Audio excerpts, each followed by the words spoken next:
Existem alimentos, no caso carnes, que eu posso comer e outras que eu não posso comer. Ok. A preocupação de Deus nesse momento é para que eu tenha saúde, para que Ele possa conversar comigo? Ou realmente se eu estiver comendo alguma coisa que na Bíblia diz que eu não posso comer, eu realmente estou indo contra a lei de Deus? Marcos 7,19, porque não lhe entra no coração, mas no ventre, e é lançado fora. Assim declarou puros todos os alimentos. Neste vídeo, o pastor Arilton Oliveira responde essa e outras perguntas sobre alimentação. Assista até o final, deixe seu like e, se ainda não for inscrito, inscreva-se no canal e ative o sino das notificações. Sim, meu amigo. Pastor, uma dúvida que me surgiu agora. Existem alimentos, no caso carnes, que eu posso comer e outras que eu não posso comer. Ok. A preocupação de Deus nesse momento é para que eu tenha saúde, para que Ele possa conversar comigo? Ou realmente se eu estiver comendo alguma coisa que na Bíblia diz que eu não posso comer, eu realmente estou indo contra a lei de Deus? A preocupação de Deus justamente é que você tenha boa saúde. E existem certos tipos de carnes que são prejudiciais à saúde. E que se você comesse essas carnes, você teria problemas sérios. Outras carnes, ainda que não sejam o ideal para o homem, elas farão menos mal do que os animais imundos. Essa é a grande realidade da Bíblia. Então Deus permitiu que certos animais fossem comidos. Olhe no capítulo 11 de Levítico, por exemplo, Damião, para o versículo 7. Olha o que diz a Bíblia em Levítico 11, verso 7. Assim diz a palavra de Deus: também o porco, porque tem unhas fendidas e o casco dividido, mas não rumina, esse vos será imundo. Dos animais usados, por exemplo, no nosso país, no Brasil, o animal mais comum usado na alimentação do brasileiro, que a Bíblia condena, é o porco. Interessante que quando você tem algum problema de saúde, quando você vai a um médico, uma das primeiras coisas que ele pede você para fazer é suspender a carne suína. A carne suína não é própria para alimentação. Além de ser uma carne que ajuda na difusão de várias doenças, existe um germe na carne do porco que, quando ingerida na carne, se aloja no cérebro e leva finalmente a pessoa à morte. Pesquisas científicas sérias vão sempre apontar essas carnes como indevidas para o uso. Mas, infelizmente, se popularizou o uso dessas carnes e o resultado é que nós temos muitas doenças sendo proliferadas. Igor? Eu sempre tive a ideia de que esses alimentos eles eram considerados imundos em virtude da falta de higiene de preparação desse tipo de alimento, que era mais propício, principalmente o porco, mais propício a ter esse tipo de parasita, mas não nos dias de hoje, porque existe toda uma vigilância sanitária. Uhum. Eu sempre achei isso. E concordando com, às vezes, o meu pensamento, eu sempre tive muita dúvida em um determinado texto da Palavra de Deus que fala sobre a purificação do alimento por Jesus, que seria Marcos 7,19, porque não lhe entra no coração, mas no ventre, e é lançado fora. Assim declarou puros todos os alimentos. Uhum. E dentre alguns outros textos também que eu tenho, mas esse para mim seria o chave, porque até as outras igrejas cristãs não fazem todo esse rigor alimentar por achar que Jesus considerou todos os animais limpos. Ok. A Bíblia em Levítico 11 apresenta uma relação de animais imundos que não devem ser usados. O fato do animal ser imundo não tem a ver com a questão de higiene onde ele é criado.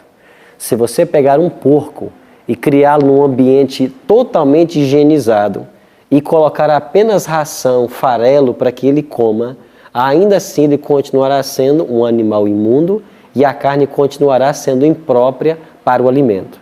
Porque não tem a ver com o estilo de vida dele, nem com aquilo que ele ingere. Tem a ver com a essência da carne dele. Deus, que é o nosso Criador, sabendo disso, Ele fez a distinção para nos beneficiar. E eu vou aproveitar a sua pergunta e dar um recadinho para todos nós e para quem nos assiste em casa. Muitas igrejas desdenham de orientações no regime alimentar usando esse argumento que o Igor mencionou, de que Jesus purificou todos os animais. Bom, a palavra de Deus nos ensina de que Deus não muda. Eu não posso ter um Deus no Antigo Testamento que diga uma coisa e agora vem Cristo no Novo Testamento e diga outra. Se um animal foi criado imundo, ele sempre será imundo. E não tem por que Jesus vir e purificar um animal que ele mesmo criou imundo. Agora vamos pegar como, por exemplo, esse texto de Marcos 7, que você bem mencionou. Muitas pessoas que dizem não haver problema em comer qualquer tipo de animal, se apegam a esse texto de Marcos 7 para falar justamente desta liberação que Jesus teria feito. E então, deixa eu encontrar aqui o verso onde ele diz de que aquilo que entra pela boca não contamina, mas aquilo que sai. Versículo 15. Marcos 7, verso 15. Nada há fora do homem que entrando nele o possa contaminar, mas o que sai do homem é o que o contamina. Certo? Alguns pegam esse texto para dizer, está vendo aí? Nós podemos comer, porque o que entra no homem não contamina. Pois bem, se eu pegar uma cobra venenosa e der para alguém comer, vai contaminar o homem? Sim ou não? Sim. Qualquer alimento que for impróprio para ingestão.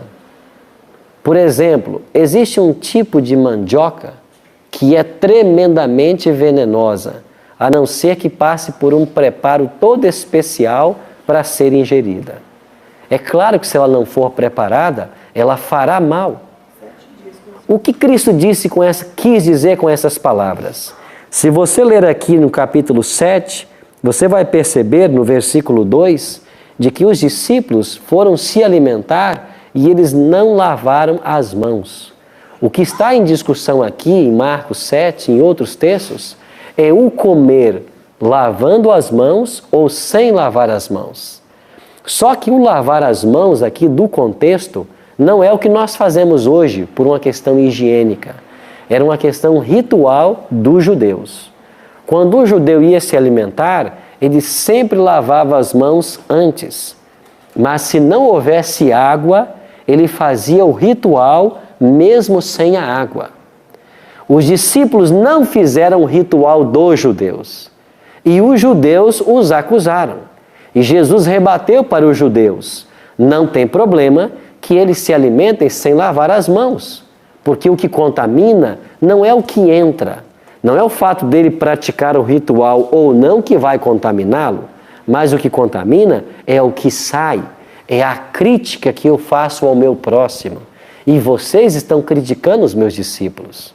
Segundo detalhe, o judeu não toca em alimento imundo, ele não come nada imundo. Aqui nessa mesa não havia nenhum tipo de animal imundo. Porque um judeu não participa de animal imundo, porque ele segue o Antigo Testamento. Logo, aqui não estava em questão o comer carne imunda ou não. A questão aqui é se eu preciso participar dessa tradição de lavar as mãos ou se eu posso me alimentar sem essa tradição judaica. Mas eu não posso pegar esse texto para dizer de que Deus purificou e eu posso comer de tudo. Claro que não, porque a Bíblia, em dezenas de textos, vai dizer aquilo que eu posso comer e o que eu não posso comer. No primeiro bloco nós já vimos de que Deus tem uma lei clara que distingue animais limpos e imundos, aquilo que nós podemos comer ou não podemos comer. E eu mencionei que há várias religiões, várias igrejas, usando a Bíblia para dizer que nós podemos comer indistintamente de qualquer animal. E um dos textos que eles usam para isso é Atos capítulo 10, quando nós temos a partir do versículo 9 uma visão que Pedro teve. Nesta visão, Pedro viu um lençol baixando a terra e sobre o lençol todo tipo de animal. Olhe na sua Bíblia em Atos capítulo 10, versículo 12. Contendo toda sorte de quadrúpedes, répteis da terra e aves dos céus. Esse lençol é baixado numa visão e uma voz diz para o apóstolo Pedro: Pedro, mata e come. Pedro responde para essa voz: Senhor, eu jamais comi coisa alguma, comum ou imunda. A voz replica para Pedro: não consideres comum e imundo aquilo que eu purifiquei. Agora alguns dizem assim: está vendo? Deus purificou com isso todos os animais. É claro que nós temos que ler todo o contexto para entender a história. E quando você começa a ler a partir do versículo 23, depois dessa visão de Pedro, chegam na casa dele alguns enviados da casa de Cornélio, que era um gentio. E Pedro, sendo um judeu, não conversava com um gentio. Mas quando os mensageiros chegaram à casa de Pedro, Pedro foi com eles até a casa de Cornélio. E quando Pedro chega na casa de Cornélio, Pedro introduz sua fala com as seguintes palavras. Olha o que Pedro disse, a quem se dirigiu dizendo: vós bem sabeis que é proibido a um judeu ajuntar-se ou mesmo aproximar-se de alguém de outra raça, mas Deus me demonstrou que a nenhum homem considerasse comum ou imundo. O que é que Pedro aprendeu com a visão do lençol? De que aquela visão referia-se às raças humanas e que ele não poderia fazer distinção entre o judeu e o grego. E quando ele vai à casa de um gentio, não grego, judeu e gentio, e quando ele vai à casa de um gentio, ele disse: vocês sabem que não é correto que eu esteja aqui, mas Deus me mostrou, numa visão do lençol de animais, que a nenhum homem considere comum ou imundo.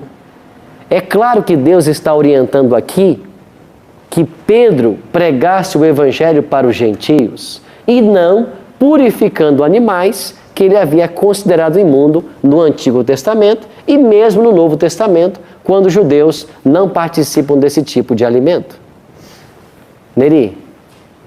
Pastor, complementando o que o Igor estava falando lá, como é que a gente explica lá 1 Timóteo 4, de 1 a 5 também?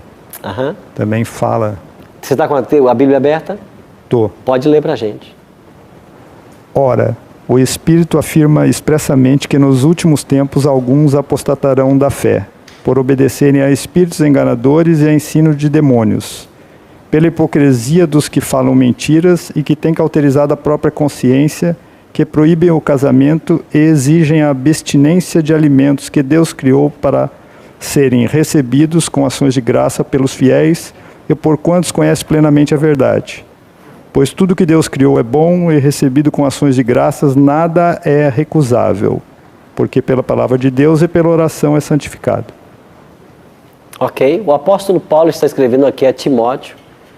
O apóstolo Paulo está orientando a Timóteo que ele não deveria dar ouvido a um movimento que estava acontecendo nos seus dias, onde haviam pessoas proibindo o casamento e proibindo comer certos tipos de animais que não havia problema em se comer.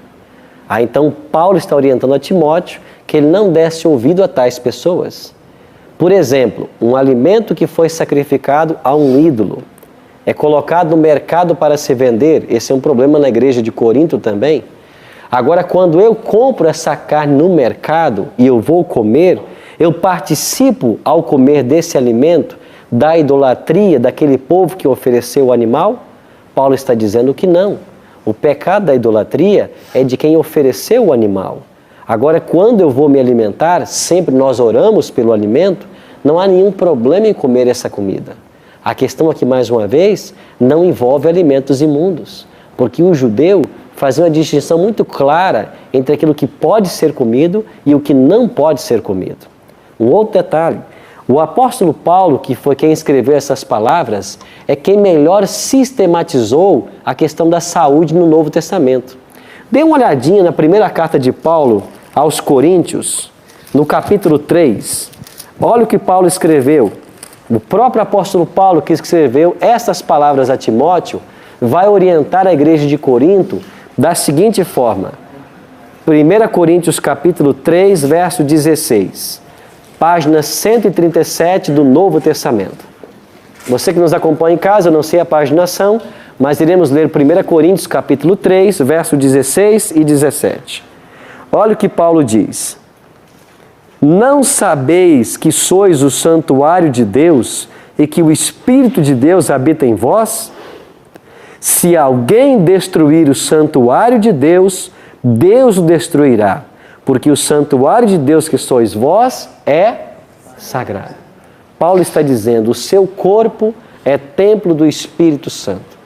Se você destruir o seu corpo, Deus vai destruir você. Passe algumas páginas para o capítulo 6, verso 19. 1 Coríntios 6, 19.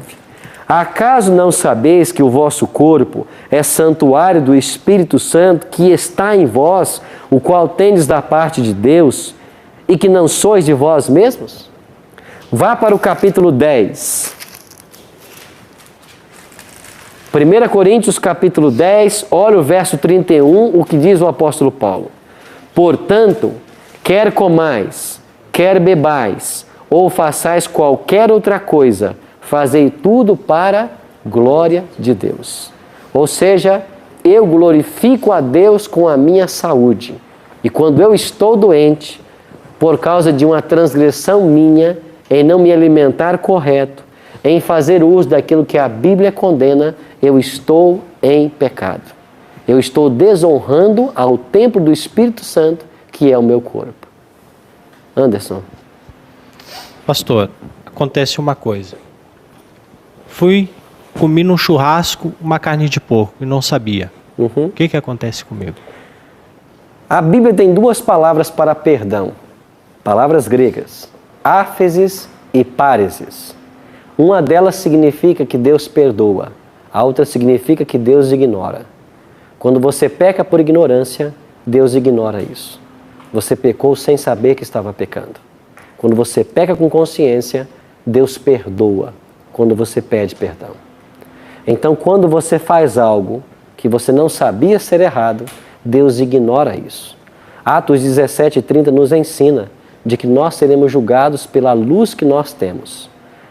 Se você não sabe de uma certa doutrina, de uma certa verdade, Deus não vai te cobrar por ela, porque senão Deus seria injusto em cobrar de você uma coisa que você não sabe.